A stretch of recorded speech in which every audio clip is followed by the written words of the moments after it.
storytelling has changed a lot over the years, especially with all the technology that we have now. Today on the Gender Tech podcast, I want to explore what makes a powerful story in the digital age, how tools and trends are shaping how we tell our stories, and what voices might still be missing.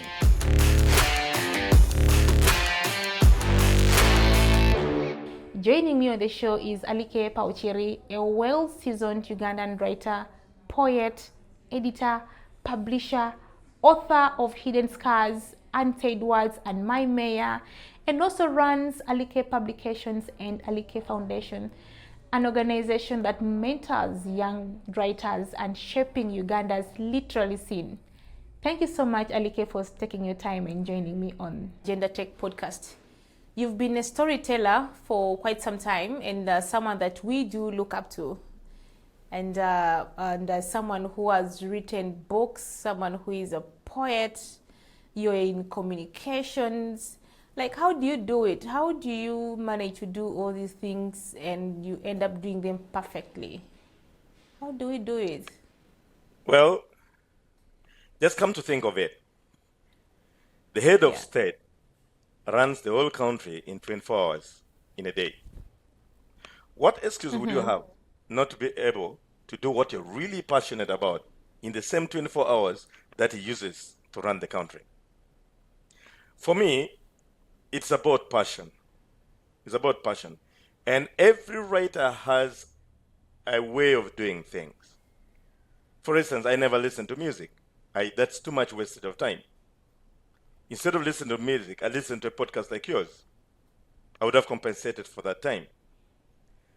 I like to read and write on my back. That means most of my readings and writings are at night. It gives me time during the daytime to do my professional other duties. So at the end of the day, it's we have the same 24 hours. You have to portion it to where you have a priority. And that, in essence, makes you a little bit of a loner, so that the creative process can take full-grown process to come out with a product like mine. It has also led to a little bit of a lifestyle change, that I only come out on a scheduled moment just for a purpose to get back to my creative process. So that's how I've been able to do all that I do. I never, for instance, while traveling to Kampala, those are wasted hours, so there's definitely me looking like a Scooby with a book at hand and looking like somebody trying to create an impression. At the end of the day, it's only you who knows what you want to do and how far you want to go. If not, you don't meet your mark. So that's how I've really, really done it, purely based on passion and focus. And being of age has been a little bit of an advantage because everybody around you have to get used to. As a family person, my family struggled with my lifestyle, but eventually they realized that is the new me. I am going to be the last to get to bed. I'm going to be, I'm going to be the first to rise up. I'm going to wake up at weird hours, and I will need the lights on, and I'm going to keep away from people even when I'm within the same house. So for me, this is what works. Everybody around me has to acclimatize themselves with my way of life as a writer. I think your way of life tells us that people need to delay self-gratification. You need to take your body through the harshness of life in order for you to achieve what you want to achieve. Like as a writer, I think your hard work has really paid off. You've led poetry, you've introduced poetry in schools in northern Uganda. You've made people to understand that there are different skill sets that they have. I've seen some of your work. I've seen girls reciting poetry passionately, and I'm so impressed at the work that you're doing. So kudos to you, Mr. Thanks. Alike. Thanks. It's actually more beautiful than that. 5 years ago, I never made sense to anybody who cared about what I was doing, including my social friends. Like, it looked like I was dumping money into those students' things. It looked like I was acting extravagant. Nobody made a lot of sense. Today, it's kind of making sense. I have students who are getting published, and their reference and the impact. The impact into their lives is what makes meaning. It's now impossible to talk of Alike and then you don't think of a writer. If you know Alike, you're going to talk something about writing. And Even financially, it's beginning to pay off. I like to talk about this because many people think writing doesn't pay. Well, you'll know that there are very few writers who are as followed almost in Uganda as I am. I'm really well followed, you know. I Yeah. get shocked when I don't have my cape on, which is here. For your TV show, I decided not to put it on. I would have had my cape on, which is my trademark identity. When people meet me in Yeah. various, I work in 6 districts. So when people meet me in different districts and begin to guess, are you not Alike?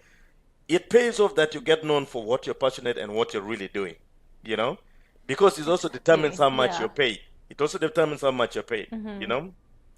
I was in a Exactly. I was in Yeah. a writing project and everybody was asking for small money and I just told somebody I would for 3,000 words I'm gonna ask $1,000 and somebody thought I was insane and I was there and I refused to do it. It looked like when everybody seemed to be in agreement.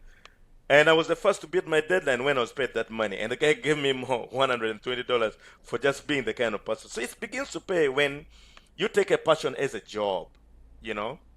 And before this show, I was watching a TV video of the students, two students of Gulu, what's the name? Gulu, in the heart of Gulu town, Senior, Gulu Senior Primary School. Glucinia, yes. Yeah. 4 years ago, I met these two kids. All of them were struggling from really downtrodden families. And I have pictures of them. I'm yet asking their parents if I can show pictures of them. They were the downtrodden in my class of poetry class. Today, both of them are using their poetry in music. If you know Lumpy Joseph had dropped out of school. After 1 or 2 years, I got him back from being a pool attendant from one of my poetry volunteers, and he's just made it to university, and he's singing really good with Judas rap knowledge. And nobody remembers that that gentleman Wow. had dropped out of school, and he was a pool attendant of a member of parliament who did not see the reason as to why he should go back to school. So yeah, it's beginning to pay off Wow. to see my students get published under my own publication. Yes, now I am professionally an editor and professionally a publisher because I'm getting work really done. Thank you for acknowledging that. Oh, Yeah. it's good to know that you're now a publisher. We are going to be knocking on your doors to publish some of the books that we intend to write. Well, after Yeah. after after after publishing with Ex Libris in New York for close to 5 years, a lot of my works are done with Ex Libris in New York. I just had to pay attention to what they were paying attention to my work, and just try to customize it to Ugandan context. What works? Most of the challenges about publishing in New York is that it's very expensive. It's very expensive. So the question was, how do I make publishing possible? How do I make it possible? First is I had to go through a lot of online trainings to become an editor, you know, and then I had to go do my own personal self-made trainings to become a publisher as well. I'm actually beginning one next month, and so that I keep on improving myself, so that I also can charge less instead of in dollars to the kids that I specialize in working with kids. And so if you're going to ask the kids to publish, you're going to really make it very, very financially friendly. And yes, somehow Yeah. that's where I get my satisfaction. Thank you. So, to get into our conversation, as a storyteller, do you feel like storytelling today is just completely different from how it used to be those days? I remember growing up, we used to sit around the fireplace, and our elders would narrate to us what they call ododo. Ododo, ubibi lawapa, Apario. wiario, yeah, yeah, so do you feel like storytelling is somehow different from how it used to be now in your personal experience as a storyteller? Yes, in very many ways.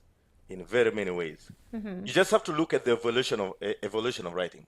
Writing is as old as mankind. I mean, storytelling. Storytelling is as old as mankind. Every human being connects with a story. I am yet to find a human being, deaf or not, who doesn't love storytelling, you know? So if you look at the evolution of storytelling, you know, we are born and our lives begin to tell a story. When we learn to speak, we begin to tell stories in the few words that we actually say. Then you look at the cave paintings in the 15th century in France, you know? Those were stories evolving from storytelling to paintings, and then we come to the 19th and 20th century. The 15th is when we invented the printing press for mass production. century. And then we come to the 19th and 20th century when we're now doing things like videos, radios for mass production. So all these aspects of storytelling has really changed, you know? But how has it changed? The purpose of why we tell stories has not changed, but the modes of storytelling has changed. Today, storytelling is commercialized. Many people who are held up in the traditional storytelling modes don't see how it's paid up. They still want to be doctors, not realizing that you can be a doctor and a writer. You still can be an editor and a doctor at the same time. So it has changed in very many ways. What today we lack in the form in which we tell stories today, in social media platforms and everything, it lacks certain beautiful attributes of a good story. For instance, you don't have space to create world building on TikTok. You don't have character formation in its complete sense on X, which only gives you a couple of text to make. So yes, it has changed. While it has gained commercial value, it has lost certain traits of a good story. You mentioned that before people used to have those carvings on the rocks as a way of telling stories. So with the influx of smartphones and also the influx of technology, do you think that has changed how stories are being told, especially out there in the field? Yeah, yes. Again, like I mentioned, so much has really changed on how we tell stories. You know, we have learned to tell stories with much fewer words, and this has denied us the human aspect, and us the human aspect in a good story. You know, how do I tell my story deeply in just 14 words? You know, the feelings aspect is missing out. Secondly, also, our current mode denies, originally everybody grew up learning how to tell a story. Currently, unless you're skilled in some of these current traits, you can't tell a story. You can't tell a story. You know, you need to learn, you need to know how to read and write to be able to text on Twitter and handle, you know? So it's limiting in a certain way. Originally, storytelling was not limiting, you know? It's limiting in that way that you must be able to afford a phone to tell the story the way stories are told today, you know? We don't have those free spaces, storytelling spaces like the fireside, because storytelling has evolved in different components, you know? We are still we still have to digitally decolonize our storytelling today, you know? Most of the stories that we tell today are bound by structures, algorithms that are colonially conceptualized.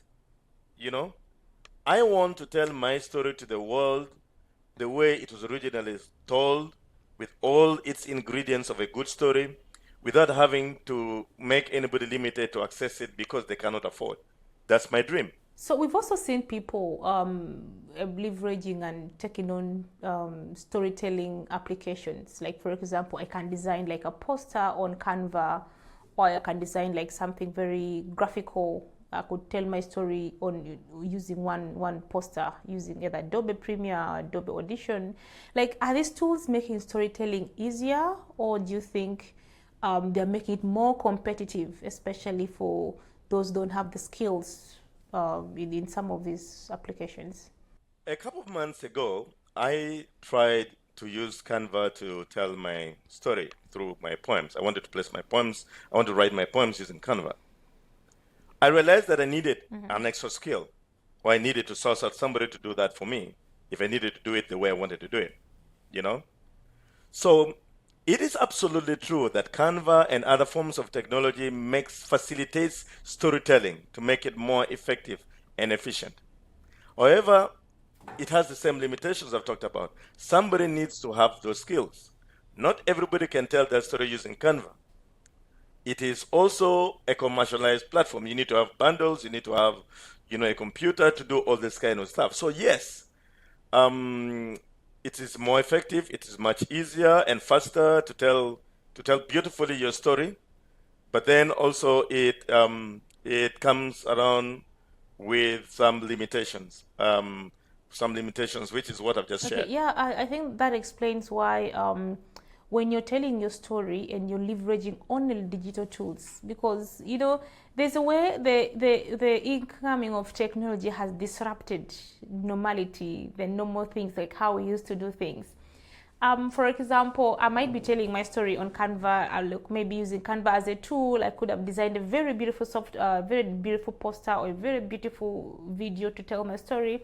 But like, there's this aspect of human touch, like you as a person. If you're telling your story to me in person, and sharing with me a clip of what had happened, there is a mismatch always.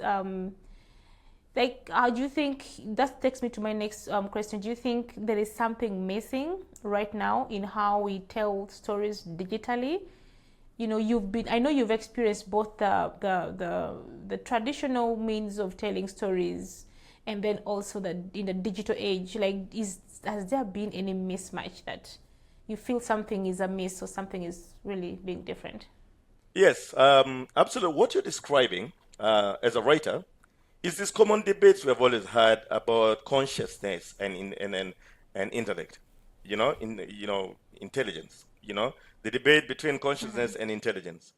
There's a human element that is missing. The element of feeling, the element of empathy. Of what good is a story if it lacks empathy? You know, if stories are as old as mankind, how do we tell a good story without the feelings aspect? Just imagine, just imagine telling you the story of Romeo and Juliet without the feelings of love, heartbreak, and every kind of stuff. It just makes it a little stale, and that's the challenge we have right now. Yeah.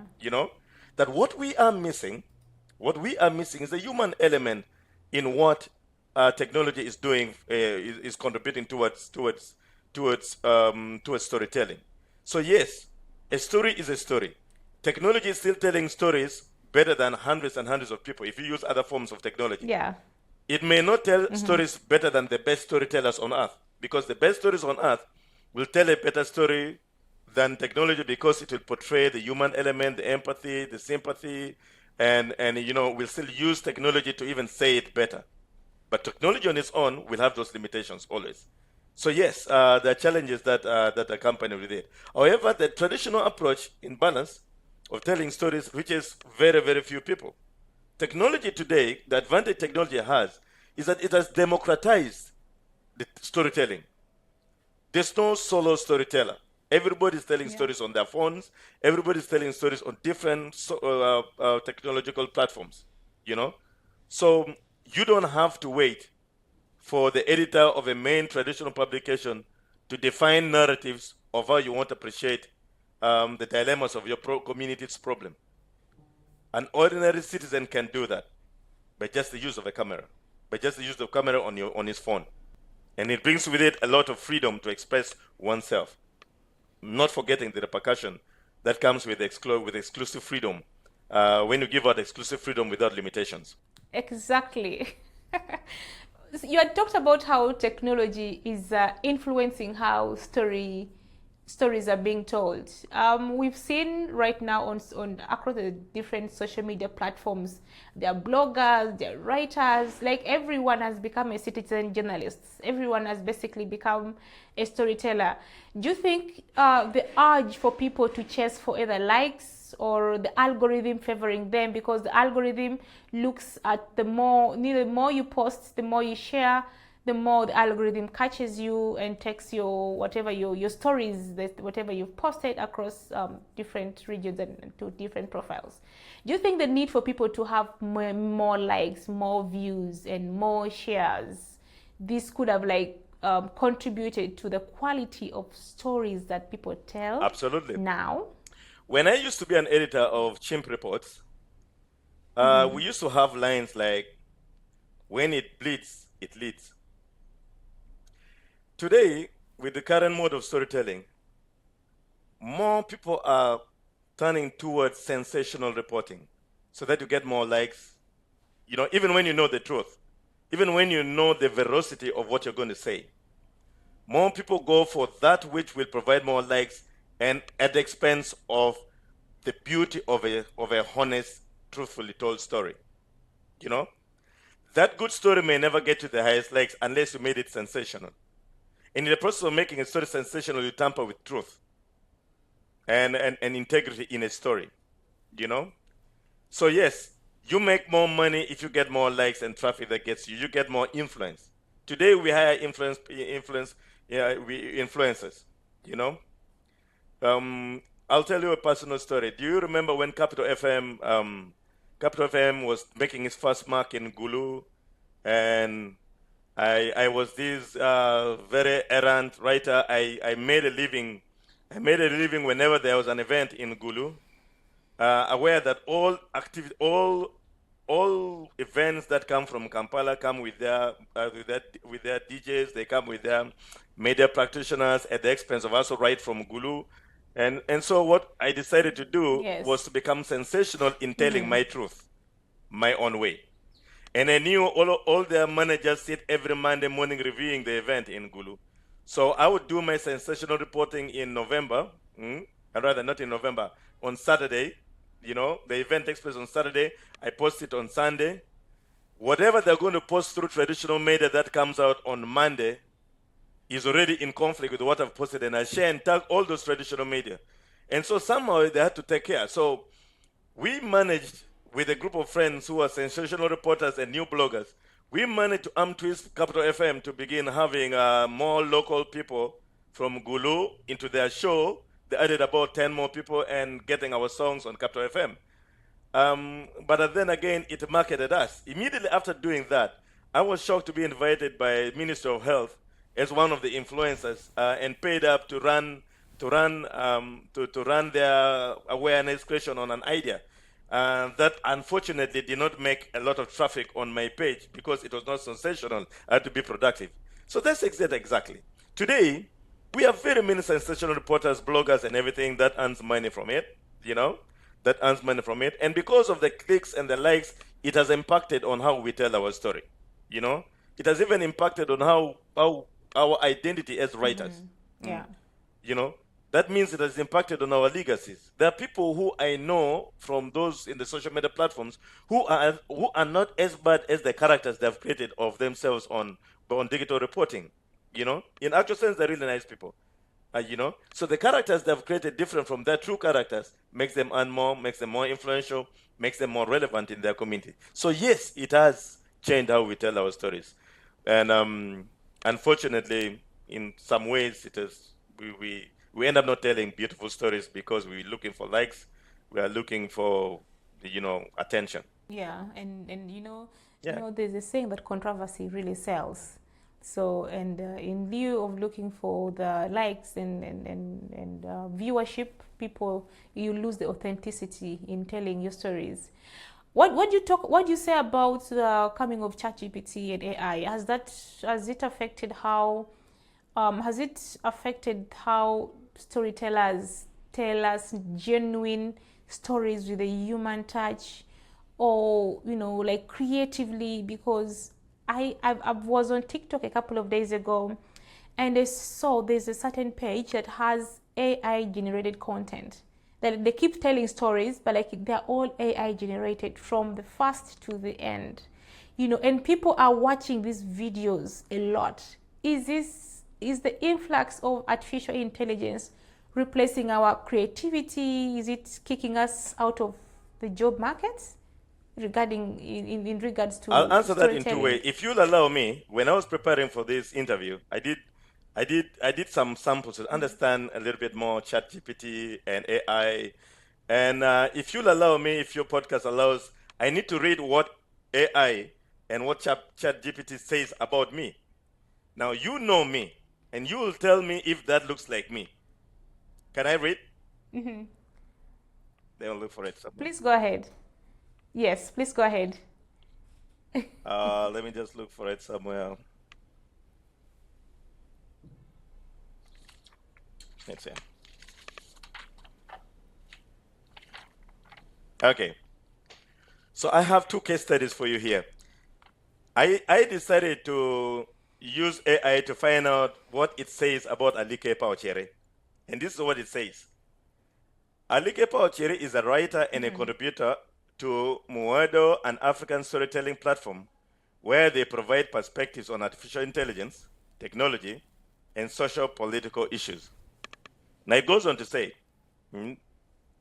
AI and knowledge Okay. Alike focuses on how AI is changing access to knowledge, discussing AI ideology and the democratization of information. Seriously, that is not me. This is my first public comment on technology, and I did that because from following you, I realized that there's an aspect that I need to learn. I wanted to be on your platform first because I knew you're my friend, and I wanted to appear on your platform. Oh. And I thought you're doing a great job, and I feel really good that I'm here on your platform. Really, really good. I am always inspired by those who are able to do what I can't do, you know. But this is what AI thinks of me. What AI is talking about, my connections to artificial intelligence and access to knowledge, that is not me. That is the platform, Moado, that I subscribe to. But that is not me. Moado is permitted. I have given Moado to take my stories from Facebook and post it there. I am not yet there. So that doesn't look like me. If AI was saying I am an editor, I am a publisher with author legal publication, that would look like me. If AI was saying that I run Author Legal Foundation and publish, that looks like me. If AI was saying I use Alike Pauchere as a pen name, that is me. Now let me tell you what ChatGPT said about me when I sourced for myself. This is what ChatGPT said. I couldn't find widely available information on anyone named Alike Pauchere who suggests this person might be relatively obscure, local, or the spelling may differ from mainstream reference. To help narrow it down, can you clarify on the context? ChatGPT does not know because Pa Ochere is never Chuli. It's in a Chuli, so it will never connect with that. If I'd written Alike David Martin, yes. A question. How often do you interact with ChatGPT? Like only when I started preparing for it. On a daily. And I'm coming to that point. Yeah, I don't. Wow. I treasure so much my originality. So I did scholarly writings. Anything that makes me steal an idea, for me, that is stealing an idea. If Moado wrote that about me, it will be Moado's opinion, not me. ChatGPT and AI depends on input for its output. So where is the authenticity? If you, in your podcast, wrote about me, this is what ChatGPT is going to take. I never use it. The creative process of coming up with my original stories. I worked on one of the Dr. Ocom. I worked with Dr. Ocom to come up with his book, and the publisher said, in 26 years publishing in New York, we have never had an African authentic story told as beautiful as this.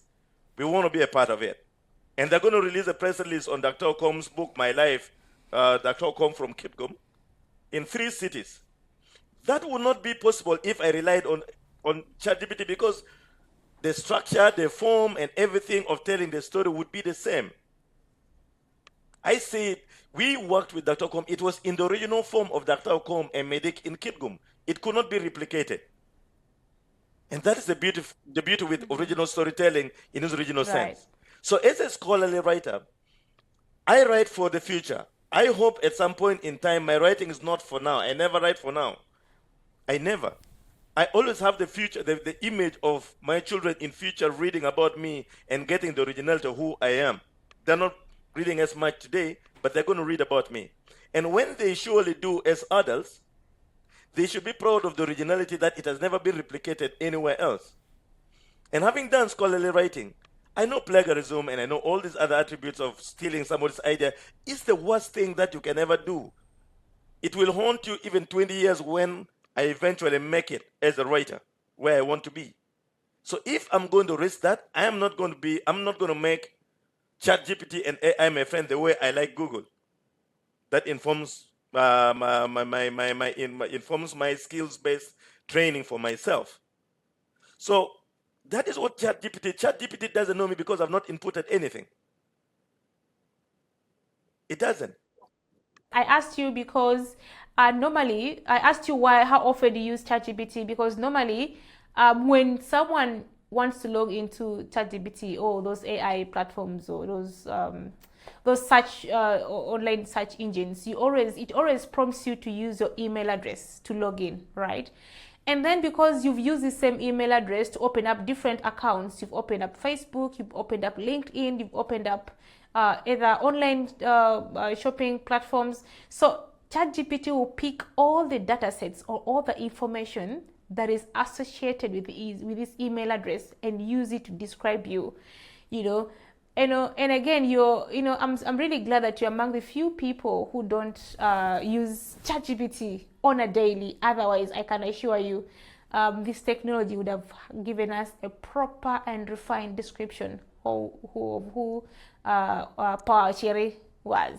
Yes, yes, and I post almost on a daily.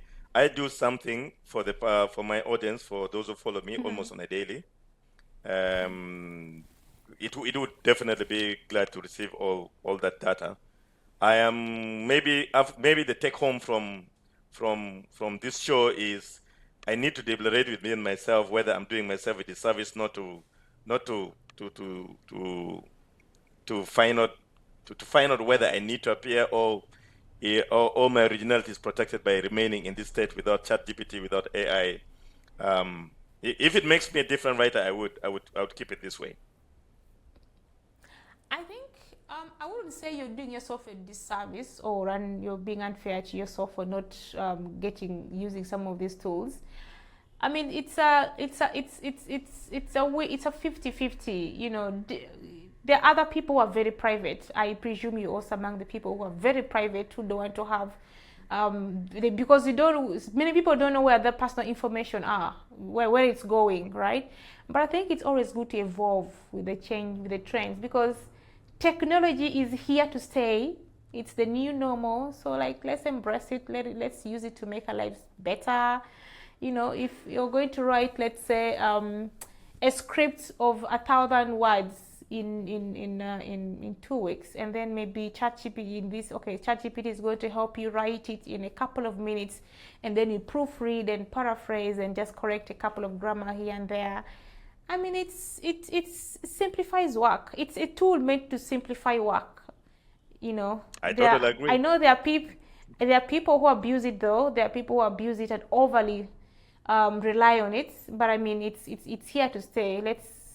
I would say give it a shot, give it a try, and see what happens after you've written a story or written a book or written a script using some of these tools. What do you think? I'll think about that. Okay. Okay. I don't know. You know, we've seen people.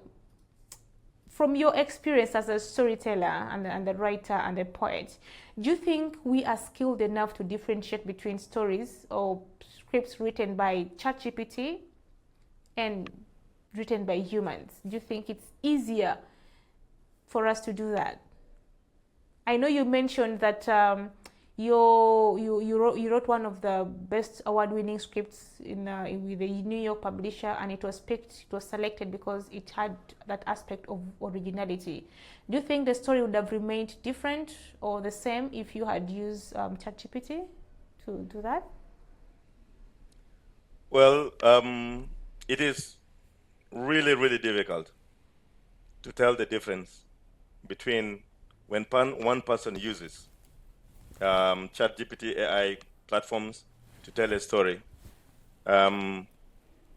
But it's also possible because you can see the structure becomes uniform.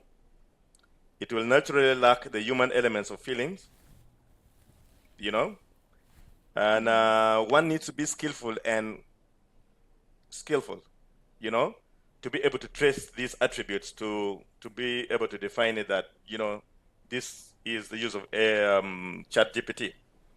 And now I can tell you from your previous question that all this conversation, this is the first time I'm having an interview when I've strictly prepared myself from ChatGPT and all AI platforms. I chose to access benefited services. So if this interview does better than all the other interviews I've done, it should define why it is much better to to use these platforms to produce products like we are doing right now. You know, I have used ChatGPT in the shortest possible time to prepare for this interview because I was balancing it between a lot of stuff that I'm doing, and it made it much easier. All I had to do Right? was to Yeah. bring my real life stories, which you can tell from this interview, to bring the human element, my passion, my human element, the feelings bit of it, into what ChatGPT did not give me. So this You see, is a so case study of a good blend of when one chooses to the new trending storytelling modes that many people think we storytellers are going to lose our storytelling platform profiles because of ChatGPT. This is a testimony that as storytelling evolves, it has been evolving from the caves, from the oral storytelling. We need to look at ChatGPT and AI more as co-creators, co-partners in the creating of a story. You know, the same way we over years we have used the printing press, we have used different other technologies to tell stories. Don't look at ChatGPT as one coming to replace you. In actual sense, I have learned from this experience that you need to improve on your skills to be able to be the storytellers of the 21st century. And this is testimony to this interview and experience. this could be your cue, right, to start using ChatGPT. I think. Definitely. If Yeah. I'm gonna have 3 interviews in 1 week, if I become as popular to have 3 interviews in 1 week, my traditional approach to prepare for interviews will be so cumbersome, so expensive, and I can do an interview every day as long as I'm going to use ChatGPT to inform how I'm going to interface with an interviewer like you, and You that see, should come as a and that, positive. yeah, and you see that increases on your visibility, because, and then your authenticity, because it makes you speak articulately. It makes you be more focused, other than thinking of what to say at the back of your mind. So I mean, just to check in, when you are using ChatGPT to prepare for this interview, did you log in with your email address or not? No, I did not. Oh, now that explains why ChatGPT doesn't know Alike. Yes, I would say I did after not. here, please go and do an experiment. Log into ChatGPT with your email address, because we need to introduce you to some of these tools. Yeah. Yeah, you How could about also. I would. how I would about also. if I I could wait? also say you How about could How about if say I that wait again, and see the please. traffic? How about if I wait and see the traffic on how people are going to react to this post before I decide whether this is what I want to do? Oh my goodness. Okay, it's okay. I'll try to win you back slowly. It may take me time, but I'll try to win you back slowly. I mean, we won't let you lag behind in this digital revolution, Mr. Alike. All right. Well, Again, yeah. as a storyteller, I'm sure you've interfaced with very many other very many other fellow storytellers. Like, when should they draw the line when using AI or ChatGPT in storytelling? Like, what is From that this boundary experience, that they yeah. should? Yeah, yeah. From this experience, if ChatGPT is going to take away my human element, you should be able to make sure you don't. All these AI ChatGPT things have not yet lasted more than 10 years, and so it's still growing. I have no doubt in the next 10 years, there will we will have a platform that can replace the human element, make the smile element, the feelings bit of it will be captured in. So as we use it, if it's going to take away your soul in a story, I find like when I'm making those decisions, the creating of my characters, the plot, you know, the plot, the plot of my story, the characterization of the character development of my character of the characters in the story. I would ask fellow storytellers to go slow because sooner or later we're going to have very uniform characters. You know, you and I come from Gulu. You and I have some experiences we have experienced together. If you have to tell your story right now and I have to tell my stories, even We celebrated a few Christmas ago with you. You know, if we have to tell the story of that Christmas day together at your place, you know, we're going to tell different stories. You're going to focus on different aspects. You'd want to tell something different. If ChatGPT is supposed to tell us that Christmas we celebrated together, there's going to be a lot in uniformity. We're going to lose out on our uniqueness. And we're going to have an identity, a system identity that denies us our humanity. So if how you're going to use this technology is going to deny you your soul as a writer, as an artist, I would urge that you go slow on it. However, if you're going to use these systems, algorithms, to make more money, to get more visibility, which is where I think you're hitting a point on getting sign up to get more visibility, and to easily access the facts of the story you're trying to look for as a research tool. Oh yeah, surely go ahead. And if you will need it to defend your classification as a writer, please go ahead and use it. Please go ahead and use it. So yeah, that is where I draw the boundary. I just do not want you to lose yourself such that we begin to have an AI agent as a person, as a person who can invest, who can write my stories, who can earn its own money, and can pay me up to do some input. I would be caged a little bit. As a traditionalist, I still want to hold that little bit of comprehensive storytelling to create my own characters, create worldview in its original form. I would be grateful to. I would want to hold that for myself. I would be selfish enough Yeah. to deny ChatGPT that. Yeah. Yeah, I think when you talk about being a traditionalist, I know how important the some of those morals and the human and personal touch matters, especially when you're doing your work. Again, let's shift Just the a minute. discussion to, Just a minute. yeah. Just a minute. So Ruth, you are likely to have your birthday soon, and I go to ChatGPT to create for me your birthday message from a close friend like me. Yeah. And you know Alike used ChatGPT, and this is totally not anywhere close to how Alike feels about me. Are you going to be grateful? No, honestly, Yeah. no. I've also received a couple. Oh my God, you what you've said really hits the nail on the top. We've received messages, length paragraphs and paragraphs of messages, but they're all AI generated. Like it loses some human touch and that emotional connection with the person writing the message. Like you lose that aspect, which I feel is And not cool. I also saw the AI picture of yourself. I didn't feel you that way. I'm sorry, but I didn't like you. If you wanted to give me a free gift, please don't give me that T-shirt with your AI picture. That doesn't look like my friend. Mr. There Ali was K, something missing that was not you. really. Yeah. Oh my goodness. It's I like experimenting, and sometimes going with the flow. And I wouldn't want to deny myself some of those things because that is me as someone who works in the tech space. It's always good to experiment because when you experiment, it makes it easier for you to tell others and makes it easier for you to teach. In journalism, you've been a media person as well.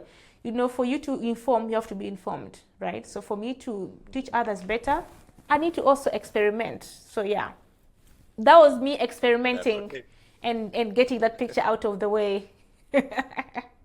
Yeah. So what kind of stories do you think are still missing in the digital space at the moment? Yeah. What kind of stories do you think are still not being told? I already shared with you that I'm a traditionalist. I like to go back to factory setting, even when I'm doing my creative processes. My creative process in my writings. I try to pick wisdom from the traditional approach to life, and to see what good is in my tradition that helps me to tell my story. I love to tell the African story using my actually lenses as a native African. So again, from this basic experience of trying to research and prepare for this interview, so much of what has been said in my local language, you know, is missing. It's not. It's just going to be limiting from being there. I find that so much of what is said and prepared by by the digitally colonized platform called AI and ChatGPT gives them a better platform to tell their European or American, their Western stories as compared to our African stories that are yet to find space in those platforms in its original form, you know. And so if I have to think of what type of stories are not yet being told, are those authentic African stories that are still in our folklore, still in our in its every other time I try to write a story that is in my local language into English so that it fits those platforms, it loses a certain type of value. It loses a certain type of value. So I feel like those stories are not yet there. Those stories that truly define my identity as a writer are not yet there, and I choose to take it as a challenge that writers of today, like us who think like us as traditional African writers, need to decolonize these technological platforms, and yeah. So that for me is still missing, and it's something work in progress for us. Yeah. Yeah. And as we come to the end of our conversation, like at the end of the day, what really makes a story powerful? We are now in the digital age. So what kind of stories do you feel needs to be told more? Authenticity. Your story should be authentic. It should. I love the originality which comes from authentic stories. Originality from your creative process. Yeah. It is what makes the difference. It's what makes the difference. And these authentic stories must serve legacies. If you're going to tell a story that will look like another next week, and people will begin to regurgitate it, and you're going to lose its identity after a couple of weeks or months, that is so sad for the time you've spent. I'm a memorist. I like writing memos, and like I told you, all my writings are never written with the focus of today. They're written with the focus of tomorrow. It is basically how I want to be remembered 20, 50 years from now, you know. And this has made me choose, this is why I choose Ex Libris. I choose Ex Libris because I am guaranteed all my works will be in those libraries 100 years from now, because they shared in the American Library of Congress and everything. As a graduate student, I went to look for Occult Public Text works. I went to University of San Diego, and when I was doing my research thesis, there was really, really, really very little written about our community, and I really struggled with my research.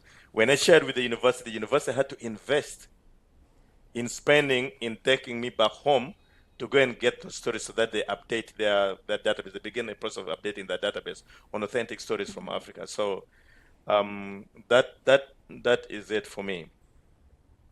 Yeah, so I think you saying that being real and keeping it real and being very Yeah, authentic real. Yeah. really sells, especially if you're telling a story If in you this can't write for the digital money, write era. for the legacy. Yeah. Right. It's unfortunate that Yeah. people. Maybe we need people like you, Mr. Alike, in our spaces, or to mentor people, or to mentor the young ones to look beyond the money and think about the legacy. Because I feel like we are very blinded towards doing things for money. I mean, at the end of the day, the money, of course, pays the bills. The legacy, it makes the next generation proud. But I mean, I think we need to mentor our young people to look beyond just the money, but look at what are people going to tell about you as a person 10, 20, 30 years from now. If Yeah. you are in the art space and then you're focusing on the money as a priority, you're going to run out of here. It's not going to be sustainable. If you're going to do it for legacy, if you're going to do it with a purpose to serve, storytelling in its original form was not supposed to be commercialized. So if you're going to use those same reasons as to why there were writings, the oral stories were in existence, eventually the money would come. I can tell you I make more money from speaking engagements, from other attributes, than the sale of my books. There are very few people who have read my books, and I don't care about that, because what I don't say, I mean, someday when the brand gets there, you're going to look for the book without me having to hustle to get you these books to your doorstep, But the brand that comes with it, with doing what you want to do with a lot of passion, will get you there. It will get the money. If you're directed by money solely as sole purpose, It takes. I have written for more than 10 years before I began realizing the little money I get right now. You know, so I should have given up long time ago if it was about the next day's profits. If it was about the next meal. If I'm going to write for my next meal, the way I've seen many music artists write for the most immediate meal, then you're going to lose out. You're not going to last. Sustainability is going to miss out, and you're also going to compromise with your originality. Okay, thank you so much, Mr. Like, for taking time to speak with us on the Agenda Tech podcast. It was a very important and very timely discussion, given the fact that we have very many people who are telling stories and using digital platforms to tell such stories. Any parting shots for our listeners, our viewers, and the people who look up to you as a poet in the region? I read somewhere that I'm not so sure where it is, but it kept with me, that the tongue will never forgive the mouth for a story that it ought to have said and it never said it. We all have stories. We all have stories. Modern technology has made it really easy to tell our own stories. When I was working on my last, with one of my last projects, the elderly gentleman said, "Now I can die because I know that the day you will put cement over my grave, I know I would have left you with I would have left my children with all the wisdom that I learned in the many years I have lived." Please don't leave this out without telling your story. Thank you so much for the opportunity to tell my story. Yes, and to our listeners and to our viewers, thank you so much for watching this episode up to the end. Like they always say, storytelling is about impact, so make it count. Follow us across the different social media platforms at the Gender Tech Podcast. We are on YouTube, on TikTok, on Instagram. We also share our posts on LinkedIn. Interact with us, and catch you on the next episode of the Gender Tech Podcast. Till then.